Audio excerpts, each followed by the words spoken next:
नमस्कार, मी गुरुराज. न्यूज अनकटच्या बातमीपत्रात आपलं स्वागत. बातमीपत्राला सुरुवात करण्याआधी नजर टाकूयात हेडलाईन्सवर. नेत्यांच्या प्रचार तोफा थंडावल्या, आता उद्या मतदारांची तोफ चालणार. लुटारू आणि सर्वसामान्य जनता यांच्यातील लढाई, राहुल गांधी यांचा सत्ताधाऱ्यांवर हल्ला.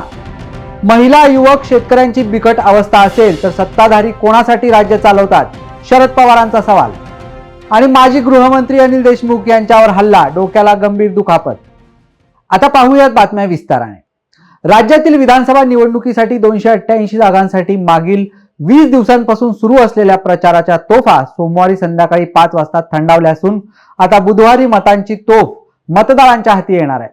या विधानसभा निवडणुकीत 4136 उमेदवार रिंगणात असून मतदारांची तोफ कोणाविरुद्ध चालते हे 23 तारखेला निकालाच्या दिवशी कळणार आहे. महाराष्ट्र विधानसभेच्या निवडणुकीची लढाई 1-2 उद्योगपती आणि राज्यातील सर्वसामान्य जनता, शेतकरी आणि महिला तसेच तरुणांच्यातील आहे. केंद्रातील सत्ताधाऱ्यांचा मुंबई आणि महाराष्ट्राच्या संपत्तीवर डोळा असून ती लुटण्याचे काम सुरू आहे. धारावी प्रकल्पाच्या नावाखाली मुंबईतील 1 लाख कोटी रुपये किमतीची जमीन एका व्यक्तीला दिली जात असल्याचा आरोप काँग्रेसचे नेते राहुल गांधी यांनी भाजपावर केलाय. नरखेड येथील महाविकास आघाडीचे उमेदवार सलील देशमुख यांच्या प्रचाराची सांगता सभा आटपून येणारे राज्याचे माजी गृहमंत्री अनिल देशमुख यांच्या गाडीवर 4 अज्ञात युवकांनी दगडफेक केल्याची घटना घडली आहे. सोमवारी रात्री 8:30 वाजता ही घटना घडली असून या हल्ल्यात देशमुख यांच्या कपाळाला गंभीर इजा झाली आहे. हल्ल्यानंतर देशमुख यांच्यावर काटोल येथे प्राथमिक उपचार करून त्यांना नागपूरच्या खासगी इस्पितळात दाखल करण्यात आले. दरम्यान हल्लेखोर भाजपाचे असल्याचा आरोप देशमुखांनी केलाय. सत्ताधाऱ्यांनी राज्यात महिला मुलींसाठी लाडकी बहीण योजना आणली, पण त्या सुरक्षित नाहीयेत. आज तरुणांना शिक्षण घेऊन देखील रोजगार नाहीये, शेतमालाला भाव नाही. महिला, युवक, शेतकऱ्यांची ही अवस्था असेल तर मग सत्ताधारी राज्य कोणासाठी चालवतात, अशा शब्दात राष्ट्रवादीचे अध्यक्ष शरद पवार यांनी बारामतीतून महायुती सरकारवर निशाणा साधला. बातमीपत्रात वेळ झाली छोट्याशा विश्रांतीची. पाहत रहा न्यूज अनकट. हाय अंशुमन, तुझे 25 प्रयोग होतात. पाहिलं ना मी तुला या नाटकाचे, खूप आनंद वाटतोय. जस्ट नाटक सुरू झालं लगेच पटपट पटपट पटपट 25 प्रयोग पोहोचतोयस तू. हे जास्तीत जास्त प्रयोग व्हावेत. सध्या आम्ही आलोच प्रयोगाला ते, पण आम्ही सगळेजण अमेरिकेत आहोत. नाटकांचे शो चालू आहेत, श्रीमंत दामोदर पंताचे. पण तुझ्या बाबतीत नेहमीच कौतुक आहे आम्हाला. तू नेहमीच वेगळे रोल करतोस, छान निभावतोस प्रत्येक रोल, वेगळे कॅरेक्टर्स उभे करतो. त्यामुळे हे नाटकही तेवढंच चांगलं असेल. आल्यावर आम्ही नक्कीच बघू. पण तुला 25व्या प्रयोगाला माझ्याकडनं खूप खूप शुभेच्छा. नमस्कार, मी प्रसाद ओक. पाहिले न मी तुला या नाटकाचा 25वा रौप्य महोत्सवी प्रयोग साजरा होतो. सगळीच आमची मित्रमंडळी आहेत. आमचे हास्यजत्रेचे हेमंत पाटील, कार्यकारी निर्माते निखिल जाधव आणि आमचा खूप जुना, खूप जवळचा मित्र अंशुमन विचारे. पाहिले न मी तुला या नाटकाच्या संपूर्ण टीमला माझ्याकडून रौप्य महोत्सवी प्रयोगाच्या मनपूर्वक शुभेच्छा. येस अंशा, तुला माझ्याकडून स्पेशली खूप खूप शुभेच्छा. आणि तू नेहमीच लोकांना सरप्राईज करतोस तुझ्या कामाने. आणि मला माहिती आहे की ते नाटक पण चांगलं असेल. आमचं बघायचं राहिलं, जसं भरत म्हणाला, आम्ही आल्यानंतर नक्की बघणार आहोत. पण या निमित्ताने या नाटकाचा लेखक दिग्दर्शक सुनील हरिश्चंद्र याचं विशेष कौतुक.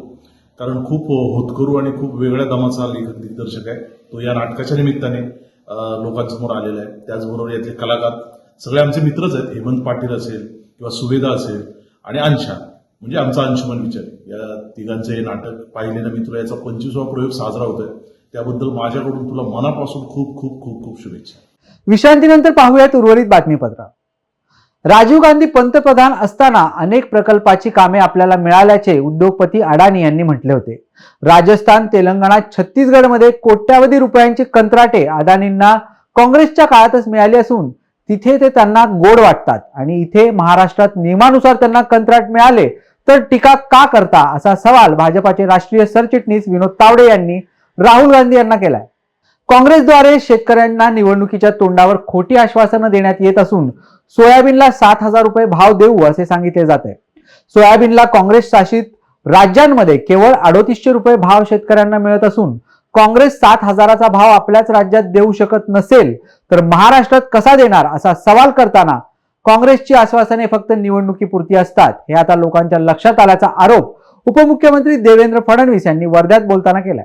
सगळ्या क्षेत्रातील मतदारांचा चांगला प्रतिसाद आम्हाला मिळत असून सिंधुदुर्ग जिल्ह्यातील विधानसभेच्या 3 जागा शिवसेना भाजपा युती जिंकेल असा दावा खासदार नारायण राणेंनी मीडियासमोर केलाय. महायुतीला 161 पेक्षा जास्त जागा मिळतील आणि महाराष्ट्रात पुन्हा एकदा युतीची सत्ता येईल असे सांगत त्यांनी महाविकास आघाडी आणि खास करून उद्धव ठाकरे, संजय राऊत यांच्यावर सडकून टीका केली आहे. आम्ही तिन्ही मतदारसंघाचा प्रचार सिंधुदुर्गातल्या अतिशय चांगल्या प्रकारे केला आहे आणि लोकांचा अतिशय चांगला प्रतिसाद आहे. या तिन्ही जागा जिल्ह्यातल्या आम्ही विजयी तिन्ही जागावर होणार. तिन्ही आमचे उमेदवार निवडून येतील अशी परिस्थिती आज आहे. मी माणगाव खोऱ्याची उपस्थिती आपण पाहिली, सगळ्या आमच्या सभा पाहिल्यात, त्या लोकांचा प्रतिसाद चांगला आहे. इथले व्यापारी म्हणा, सगळ्या क्षेत्रातल्या लोकांचा पाठिंबा आहे आम्हाला. भजनी बुवा सकट मंडळ सगळं हे एक झालं. महाराष्ट्रात आज मी सगळी माहिती जेव्हा आम्ही घेतो तेव्हा महाराष्ट्रात आमच्या महायुतीच्या 161 जागा येतील, 161 हा आमचा अंदाज आहे आणि त्यामुळे सत्ता परत महायुतीची येणार हे निर्विवाद आहे. विक्रोळीतील महाविकास आघाडीचे जे उमेदवार आहेत सुनील राऊत यांच्या प्रचार सभेत संजय राऊत यांनी एक टीका केली की 23 तारीखला आपण सगळ्यांची खाट घालणार आहे, कारण तुमच्यासाठी आणि आमची खाट तुमच्यासाठी. आम्ही बाळासाहेबांचे कडवट शिवसैनिक आहोत अशी त्यांनी संजय राऊत यांनी टीका केली. मला त्याच्या भाषेवर बोलायचं नाही आणि तो जी भाषा बोलला महाराष्ट्राच्या जनतेच्या समोर म्हणजे मीडियातून, ती भाषा कोणी बोलू नये, लोकप्रतिनिधी असो किंवा पत्रकार असो. मी त्या शब्दाचा उल्लेख करत नाही. ती जागा तिचा भाऊ लढतो आहे. आता रिझल्ट दिसेल ना 23 तारीखला, तुझा पराक्रम काय तो कळेल ना. आणि मग महाराष्ट्राच्या एकूण जो रिझल्ट येईल आणि शिवसेना 25च्या आतच येते. पंतप्रधान मोदींचे हात बळकट करण्यासाठी महाराष्ट्रात महायुतीचे सरकार आणायचे आहे. त्यासाठी युतीमधील सर्व उमेदवारांना भरघोस मतांनी विजयी करण्याचं आवाहन भाजपा नेत्या पंकजा मुंडे यांनी केलंय.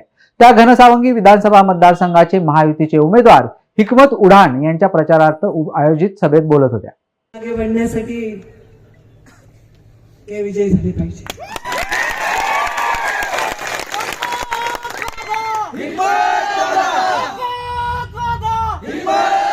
महायुती पुढे जाण्यासाठी ते विजयी झाले पाहिजे. महायुतीचा मुख्यमंत्री होण्यासाठी हिकमत उडाण विजयी झाले पाहिजे. 10 वर्षाची कसर घालून काढण्यासाठी हिकमत उडाण विजयी झाले पाहिजे.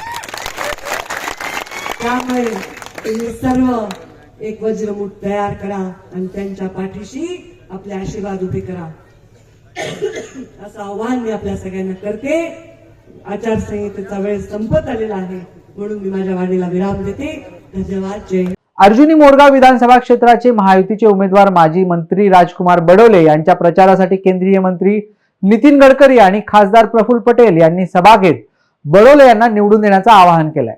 बडोले हे महायुतीचा घटक पक्ष अजित पवार यांच्या राष्ट्रवादी काँग्रेसच्या घड्याळ चिन्हावर निवडणूक लढवत असून घड्याळ चिन्हाचे बटन दाबून मला विजयी करा असे आवाहन बडोलेंनी केलंय.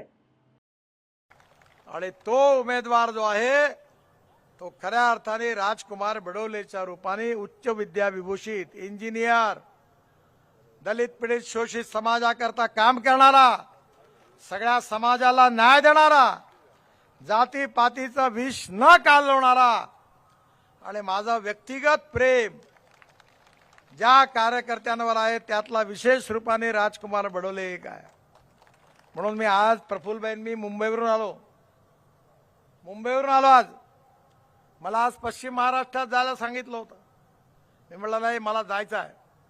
काही झालं तरी बडोले साहेबांनी साहेब माझी पार्टी बदलवली, माझं चिन्हही बदलवलं आणि तुम्ही येत नाही, माझ्यावर अन्याय काऊन करता. मी म्हटलं काळजी करू नको, मी येईन. आणि म्हणून हात जोडून तुम्हाला सगळ्यांना विनंती करतो, ते विजय होणार आहेत त्यात माझ्या मनात संशय नाही. पण सगळ्या उमेदवाराचं डिपॉझिट जप्त करून महाराष्ट्राच्या पूर्ण निवडणुकामध्ये रेकॉर्ड ब्रेक मार्जिनने आपण बडोले साहेबांना विजयी करा. घड्याळाच्या चिन्हाची बटन दाबा आणि या पूर्ण मतदारसंघाचा विकास केल्याशिवाय ते राहणार नाही. कारण त्यांच्याबरोबर मी आणि प्रफुल्लबाई आहे, आमच्या दोघांची गॅरंटी त्यांच्या मागे आहे. बातमीपत्रात वेळ झाली छोट्याशा विश्रांतीची. पाहत राहा न्यूज अनकट. नमस्कार मंडळी, मी संजय जाधव. पाहिले ना मी तुला या नाटकाचा 25वा प्रयोग 20 नोव्हेंबरला शिवाजी मंदिरला दुपारी 4 वाजता होणार आहे. मी हे नाटक बघायला प्रचंड उत्सुक आहे. मी खूप ऐकलंय नाटकाबद्दल. मी येणार आहे नाटक बघायला. मला असं वाटतं आपण सगळ्यांनी जाऊया, है ना? नमस्कार. सुमुख चित्रचा नवीन नाटक पाहिले ना मी तुला या नाटकाचा आता 25वा प्रयोग आहे. त्या प्रयोगासाठी त्यांना खूप खूप शुभेच्छा. याच्यामध्ये माझा मित्र अंशुमन विचारे प्रमुख भूमिकेत आहे आणि अंशुमन विचारे तुलासुद्धा खूप खूप शुभेच्छा. लवकरच या नाटकाचे 100 प्रयोग होतील याची मला खात्री आहे आणि आणखीन पण होतील. पण 100व्या प्रयोगाला सुद्धा मी येणार. All the best. थँक्यू. पाहिले न मी तुला. नाही घाबरू नका, मी गाणार नाही आहे. मी नाटकाचं नाव सांगते. माझ्या गोड मित्राचं नाटक आहे, म्हणजेच अंशुमन विचारेचं नाटक आहे. 20 नोव्हेंबरला दुपारी शिवाजी मंदिरला. अहो 25वा रौप्य महोत्सवी प्रयोग आहे, त्यामुळे नक्की बघायला या. विश्रांतीनंतर पाहूयात उर्वरित बातमीपत्र. विधानसभा निवडणुकीच्या अनुषंगाने पुणे पोलिसांसह ग्रामीण पोलिसांनी तगडा बंदोबस्त ठेवलाय. मंगळवारी 20 तारखेला मतदान होणार असून शनिवारी 23 तारखेला मतमोजणी होणार आहे. या 2 दिवशी कोणताही अनुचित प्रकार घडू नये तसेच कायदा आणि सुव्यवस्था अबाधित राहावी म्हणून मतदान केंद्राबाहेर कडेकोट बंदोबस्त करण्यात येत असून या बंदोबस्ताचा आढावा मागील 2 ते 3 दिवसापासून घेतला जातोय. जळगाव शहर विधानसभा निवडणुकीसाठी 29 उमेदवार रिंगणामध्ये असून मतदान प्रक्रियेची तयारी पूर्ण झाल्याची माहिती प्रांताधिकारी तथा तालुका निवडणूक निर्णय अधिकारी विनय गोसावी यांनी पत्रकार परिषदेत दिली आहे. शहरात 4,33,467 एकूण मतदार असून यात 2,23,768 पुरुष तर 2,09,665 महिला मतदार आहेत. आजपासून मतदान यंत्राचे वाटप सुरू होणार असल्याची माहिती यावेळी देण्यात आली. आपले जळगाव शहर मतदारसंघामध्ये आता 29 उमेदवार निवडणुकीच्या रिंगणामध्ये आहेत. 4,33,467 एकूण मतदार संख्या आहे. याच्यापैकी 2,23,768 पुरुष आणि 2,09,665 महिला मतदार आहेत. यामध्ये नव्याने मतदार नोंदणी झालेले 5,125 पुरुष आणि 5,546 महिलांचा समावेश आहे. मागच्या निवडणुकीमध्ये 2024च्या लोकसभा निवडणुकीमध्ये 53.55% मतदान झालेलं होतं. आता आपल्याला मतदान वाढवण्यासाठी आपण मतदार जागृतीचे कार्यक्रम घेतलेले आहेत. ज्या मतदान केंद्रावर 30%पेक्षा जास्त मतदान झालेलं होतं अशा 18 मतदान केंद्रांची निवड करून त्या भागामध्ये महानगरपालिकेमार्फत रांगोळी स्पर्धा, पथनाट्य, poster, banner, motor bike rally असे विविध उपक्रम घेण्यात आलेले आहेत. टपाली पद्धतीने आपण 3,549 मतदारांना टपाली मतपत्रिका पाठवलेली आहे. विधानसभा निवडणुकीची आचारसंहिता लागू झाल्यापासून जालन्याच्या राज्य उत्पादन शुल्क विभागाने जोरदार कामगिरी करत 172 गुन्हे दाखल केले असून 152 जणांना अटक करण्यात आली आहे. राज्य उत्पादन शुल्क विभागाच्या 4 वेगवेगळ्या पथकांनी केलेल्या या कारवायांमध्ये 39,81,935 रुपयांचा मुद्देमाल जप्त करण्यात आलाय. तसेच कलम 93 अन्वये सराईत गुन्हेगारांकडून चांगल्या वर्तणुकीबाबतचे बंदपत्रही घेण्यात आले. धुळ्याच्या शिरपूरमध्ये मिळालेल्या गुप्त माहितीच्या आधारावर मध्य प्रदेशमधून महाराष्ट्रात येत असलेला तब्बल 40,70,600 रुपये किमतीचा सुगंधित पान मसाला, गुटखा, आयशर वाहन आणि तंबाखू शिरपूर तालुका पोलिसांनी सापळा रचत जप्त केले. शिरपूर तालुक्यातील हाडाखेड सीमा तपासणी नाक्यावर ही कारवाई करण्यात आली असून वाहन चालकाला आता ताब्यात घेण्यात आले. वेळ झाली या बातमीसह बातमीपत्रात इथेच थांबायची. पाहत रहा न्यूज अनकट.